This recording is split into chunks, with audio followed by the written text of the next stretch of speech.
Hello കൂട്ടുകാരെ, എല്ലാവർക്കും talent ഹണ്ടിൻ്റെ പുതിയൊരു വീഡിയോയിലേക്ക് സ്വാഗതം. ഇന്ന് 8ാം ക്ലാസ്സിന് കൈറ്റുറ്റേഴ്സിൽ ഇംഗ്ലീഷ് ആയിരുന്നു അല്ലേ? ക്ലാസ് എല്ലാവരും കേട്ടിട്ടുണ്ടാവും. നമുക്കിന്ന് ക്ലാസ്സിലെടുത്തത് എന്തൊക്കെയാണ്, ഇന്ന് നമുക്ക് നൽകിയ അസൈൻമെൻറ്റ് എന്താണെന്നൊക്കെ നോക്കാം. കൂട്ടുകാരെ, ഈ ചിത്രം ഒന്ന് ശ്രദ്ധിക്കൂ. ഇവിടെ ഒരു ഫ്ലവറിനെ, ഒരു പൂവിനെ നമ്മൾ എങ്ങനെയാണ് വർണ്ണിച്ചിട്ടുള്ളത്? Beautiful flower, sweet smelling flower, red flowers, അങ്ങനെയല്ല. ഇനി നമ്മൾ ഒരു ബേർഡ്, പല വർണ്ണത്തിലുള്ള കിളികളുണ്ട്. പച്ച, മഞ്ഞ, ചുവപ്പ്, അങ്ങനെ പല വർണ്ണങ്ങളിലുള്ള കിളികളുണ്ട്. അതിനെ നമ്മൾ എങ്ങനെയാണ് വർണ്ണിക്കുക? Small birds, red birds, big birds. പിന്നീട് ടീച്ചർ പറഞ്ഞത് അഡ്ജക്റ്റീവ്സിനെ കുറിച്ചാണ്. എന്താണ് adjectives? Words which describe nouns or pronouns are termed as describing words or adjectives. ഒരു നൗണിനെയോ അല്ലെങ്കിൽ ഒരു പ്രൊനൗണിനെയോ ഡിസ്ക്രൈബ് ചെയ്യാൻ, വർണ്ണിക്കാൻ ഉപയോഗിക്കുന്ന വാക്കുകളെയാണ് നമ്മൾ അഡ്ജക്റ്റീവ്സ് എന്ന് പറയുന്നത്. റെഡ് കളർ കൊടുത്തിട്ടുള്ള വേർഡ്സ് ശ്രദ്ധിക്കുക.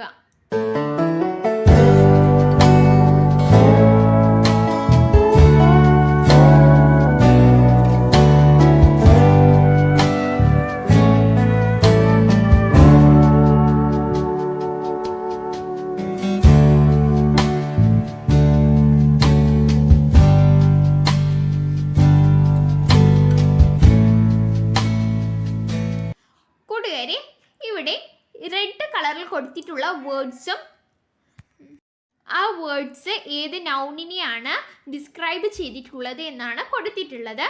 ബ്ലൂ മൗണ്ടെയിൻ, ഇവിടെ മൗണ്ടെയിന് ബ്ലൂ, നീല കുന്ന്, നീലമല. ക്ലിയർ വാട്ടർ, തെളിഞ്ഞ വെള്ളം, ഇവിടെ വെള്ളത്തെ തെളിഞ്ഞത് എന്നാണ് വിവരിച്ചിട്ടുള്ളത്, ക്ലിയർ. ബ്യൂട്ടിഫുൾ സൈറ്റ്, നല്ല കാഴ്ചയായിരിക്കും, ഇവിടെ കാഴ്ചയെ അഥവാ സൈറ്റിനെ ബ്യൂട്ടിഫുൾ, നല്ലത്, മനോഹരമായ കാഴ്ച, അങ്ങനെയാണ് വർണ്ണിച്ചിട്ടുള്ളത്. ബാഡ് ഐഡിയ, ചീത്ത ചിന്ത, ഇവിടെ ചിന്തയെ ചീത്ത ചിന്ത എന്നാണ് വർണ്ണിച്ചിട്ടുള്ളത്. തിക്ക് ഫോറസ്റ്റ്, തിക്ക് ഫോറസ്റ്റ്, ഇവിടെ ഫോറസ്റ്റിനെ തിക്ക് എന്നാണ് വർണ്ണിച്ചിട്ടുള്ളത്. ബിഗ് ഡ്രീം, വലിയ സ്വപ്നം, അതിനെ ഡ്രീമിനെ, സ്വപ്നത്തെ നമ്മൾ ബിഗ് ഡ്രീം, വലിയൊരു ഡ്രീം, ഓക്കെ എന്നാണ് വിവരിച്ചിട്ടുള്ളത്. Deserted path, tall boy, well build body, strong arms, grey eyes, curly hair, tanned skin, rough palms, intelligent boy, easy task, cool water, pleasant trip. Okay, ഇതൊക്കെ അഡ്ജക്റ്റീവ്സ് ആണ്. ഇതിൽ red mark ചെയ്തിട്ടുള്ളതൊക്കെ adjectives ആണ്. They tell us more about the nouns. Okay, ഈ red കാര്യങ്ങളൊക്കെ നമ്മുടെ നൗൺസിനെ കുറിച്ച് കൂടുതൽ കാര്യങ്ങൾ പറയുന്നു. They are describing words and such words are called adjectives. ഈ റെഡ് മാർക്കിൽ കാണിച്ചിരിക്കുന്നതെല്ലാം ഡിസ്ക്രൈബിംഗ് വേർഡ്സ് ആണ്, വിവരിക്കുന്ന വാക്കുകളാണ്. അതുകൊണ്ട് തന്നെ അവയെ നമ്മൾ അഡ്ജക്റ്റീവ്സ് എന്ന് പറയുന്നു. Adjectives are the mean to give more specific information about an object's color, size, shape, material and more. അഡ്ജക്റ്റീവ്സിൽ നമുക്ക് കൂടുതൽ ഇൻഫോർമേഷൻ കിട്ടും. ഒരു ഒബ്ജക്റ്റിൻ്റെ കളറ്, സൈസ്, ഷേപ്പ്, ഒരു ഒബ്ജക്റ്റിൻ്റെ കളറാണെങ്കിലും സൈസ് ആണെങ്കിലും ഷേപ്പ് ആണെങ്കിലും ആ മെറ്റീരിയൽ എന്താണെന്നൊക്കെ വിവരിക്കുന്നത് എന്താണ്? അഡ്ജക്റ്റീവ്സ് ആണ്. Okay, the ripe fruit, the raw fruit, the beautiful flower, the beautiful dress, the shabby dress, the cute baby, the adorable baby, wish you a lovely day and I wish you a fruitful day. ഇതൊക്കെ എന്താണ്? Adjectives ആണ് ഈ നീല mark ചെയ്തത്.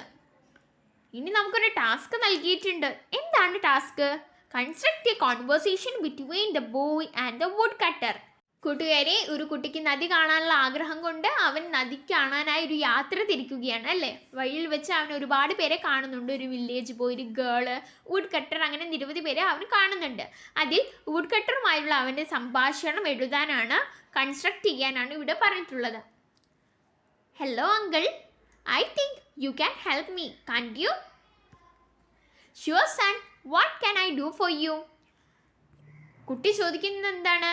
അങ്കിളെ, നിങ്ങൾക്ക് എന്നെ സഹായിക്കാൻ കഴിയുമെന്നാണ് ഞാൻ കരുതുന്നത്. നിങ്ങൾക്ക് എന്നെ സഹായിക്കാൻ കഴിയില്ലേ എന്നാണ് ചോദിക്കുന്നത്. അപ്പോൾ അങ്കിൾ പറയുകയാണ്, ഷുവർ സൺ, തീർച്ചയായും. What can I do for U? ഞാൻ എന്താണ് നിനക്ക് വേണ്ടി ചെയ്യേണ്ടത്? How far is the river? നദി എത്ര ദൂരെയാണ്? നദിയിലേക്ക് എത്താൻ എത്ര ദൂരമുണ്ട്? 7 miles ഫ്രം ഹിയർ, ഇവിടെ നിന്ന് 7 മൈൽ അകലെയാണ് നദി. Why do you want to know that? നിനക്ക് എന്തിനാണ് അത് അറിഞ്ഞിരിക്കേണ്ട ആവശ്യം? I wish to touch the cool water of the river.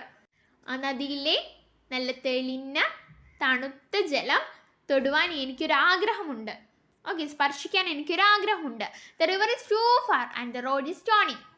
നദി ഒരുപാട് അകലെയാണ്, എന്നാൽ നീ പോകുന്ന പാതയാണെങ്കിൽ കല്ലുകൾ കൊണ്ട് നിറഞ്ഞതാണ്. If you want all the way, you will be late to go back home. നീ നദിയിലേക്ക് പോകുകയാണെങ്കിൽ നീ തിരിച്ച് വീട്ടിലെത്താൻ ഒരുപാട് ലേറ്റ് ആവും. അപ്പോൾ കുട്ടി പറയുകയാണ്, I am a good walker. ഞാൻ നന്നായി നടക്കുന്ന ഒരാളാണ്. I like the feel of warm stones and cool grass. Do you have anything to eat on your way? നീ യാത്ര പോകുമ്പോൾ നിന്റെ കയ്യിൽ എന്തെങ്കിലും ഉണ്ടോ നിനക്ക് ആഹരിക്കാൻ?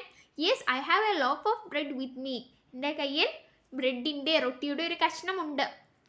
ദെൻ ഇറ്റ്സ് ഓൾ റൈറ്റ്, എന്നുള്ളത് കുഴപ്പമില്ല.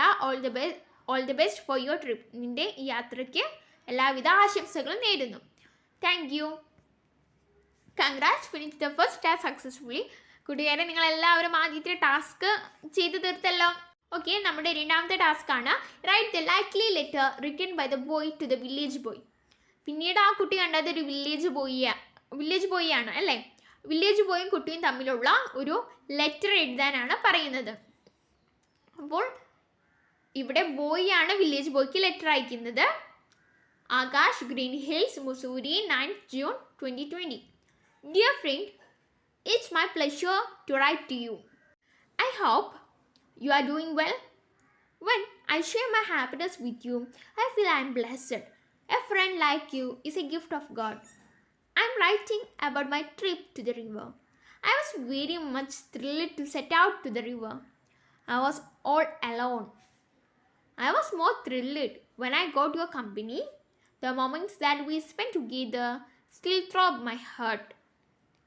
When I was walking with you, I hadn't noticed the smarting of my feet and the heat of the sun. I did not even think of the distance to cover. I missed you terribly when you left. I had to go long way after that. There were no people, only trees and rocks and bramble and flowers and silence. It was actually a little bit frightening, but I wished to see the river. Soon the roaring sound of the river broke that silence. My heart bounced. I slipped and stumbled, but I didn't care. I ran to the river. Still, I can feel the coolness of the mountain.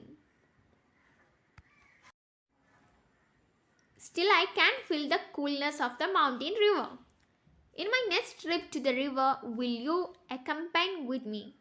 If so, I am sure it will be an unforgettable journey. Regards to all in your family. Take care with love, Akash. നമ്മൾ ഈ കുട്ടിയുടെ informal letter എഴുതുകയാണെങ്കിൽ എങ്ങനെയാണ് എഴുതേണ്ടത്? What is written at first? എന്താണ് നമ്മൾ ആദ്യം എഴുതേണ്ടത്? The name of the boy, his house name and place. ആ കുട്ടിയുടെ പേര്, കുട്ടിയുടെ വീടിൻ്റെ പേര്, സ്ഥലം. ഇവിടെ എന്താണ് എഴുതിയിരിക്കുന്നത്? Akash, green hills, Mussoorie. അടുത്തതായി നമ്മൾ എഴുതേണ്ടത് ഡേറ്റ് ആണ്, 9th June 2020. പിന്നെ നമ്മളൊരു സെല്യൂട്ടേഷൻ കൊടുക്കണം. Dear friend. നമ്മളൊരു ടീച്ചേഴ്സിനൊക്കെ ഒരു ലെറ്റർ എഴുതുകയാണെങ്കിൽ റെസ്പെക്ട് ടീച്ചേഴ്സ് എന്നല്ല കൊടുക്കാറ്. അതുമാതിരി ലവ്ലി ഫ്രണ്ട്, ഡിയർ ഫ്രണ്ട്, അങ്ങനെ ഒരു സെല്യൂട്ടേഷൻ കൊടുക്കണം. അടുത്തതായി the body of the letter. It's my pleasure to write you. I hope you are doing well. ഇതാണ് ലെറ്ററിൻ്റെ ഉള്ളടക്കം എന്ന് പറയുന്നത്. Present the matter. What does the boy write this letter? എന്തിനാണ് ഈ കുട്ടി കത്ത് എഴുതുന്നത്? The boy wishes to describe his trip. അവൻ്റെ യാത്ര അവന് വിവരിക്കണമായിരുന്നു, അതായിരുന്നു അവൻ്റെ ആഗ്രഹം. That should be the main body of the letter. ഈ കത്തിൻ്റെ പ്രധാന ഉള്ളടക്കം എന്ന് പറയുന്നത് ആ കുട്ടിയുടെ യാത്ര ആ കുട്ടി വിവരിക്കുന്നതാണ്. How do we close the letter? എങ്ങനെയാണ് നമ്മളൊരു കത്ത് അവസാനിപ്പിക്കുന്നത്? വിത്ത് റിഗാർഡ്സ്, അല്ലെങ്കിൽ with loads of love and care, പിന്നെ സിഗ്നേച്ചർ, അവസാനമായി the name of the sender, അയക്കുന്ന ആളുടെ പേര്. ഇവിടെ ആകാശ് എന്നാണ് കൊടുത്തിട്ടുള്ളത്. Well then you have finished the second task. അപ്പം നിങ്ങൾ രണ്ടാമത്തെ ടാസ്കും പൂർത്തിയാക്കി. മൂന്നാമത്തെ ടാസ്ക് എന്താണ്? Write is slogan on natural conservation. പ്രകൃതി സംരക്ഷണവുമായി ബന്ധപ്പെട്ട ഒരു മുദ്രാവാക്യം എഴുതാനാണ് പറഞ്ഞിട്ടുള്ളത്. ഇവിടെ നൽകിയിട്ടുണ്ട് plant trees to protect the mother earth, do not cut trees, stop deforestation, go green, live and let live, purify water bodies, afresh the earth. Live and let live. Purify water bodies, afresh the earth. Stop deforestation, go green. Plant trees to protect the mother earth. Do not cut trees. Congrats, the teamwork is great. You have accomplished all the task. എല്ലാ ടാസ്കും നിങ്ങളിപ്പോൾ പൂർത്തിയാക്കി കഴിഞ്ഞു. ഇനി നമുക്ക് നൽകിയിരിക്കുന്ന ഒരു ചെറിയ assignment ആണ്. Write a letter to one of your friends about a place you like the most. നിങ്ങൾക്ക് ഇഷ്ടപ്പെട്ട ഒരു സ്ഥലത്തിനെ കുറിച്ച് നിങ്ങളുടെ ഫ്രണ്ടിന് ഒരു ലെറ്റർ എഴുതുകയാണ് വേണ്ടത്. നിങ്ങൾക്ക് ഏത് സ്ഥലമാണ് നിങ്ങൾ പോയതിൽ വെച്ച് ഏറ്റവും കൂടുതൽ ഇഷ്ടം, ആ സ്ഥലത്തിനെ കുറിച്ച് വിവരിച്ച ഒരു കത്ത് നിങ്ങളുടെ ഫ്രണ്ട് അയക്കണം. കൂടാതെ നിങ്ങൾ ടീച്ചർക്ക് അതിൻ്റെ ഒരു കോപ്പി അയച്ചു കൊടുക്കാം. ഓക്കെ,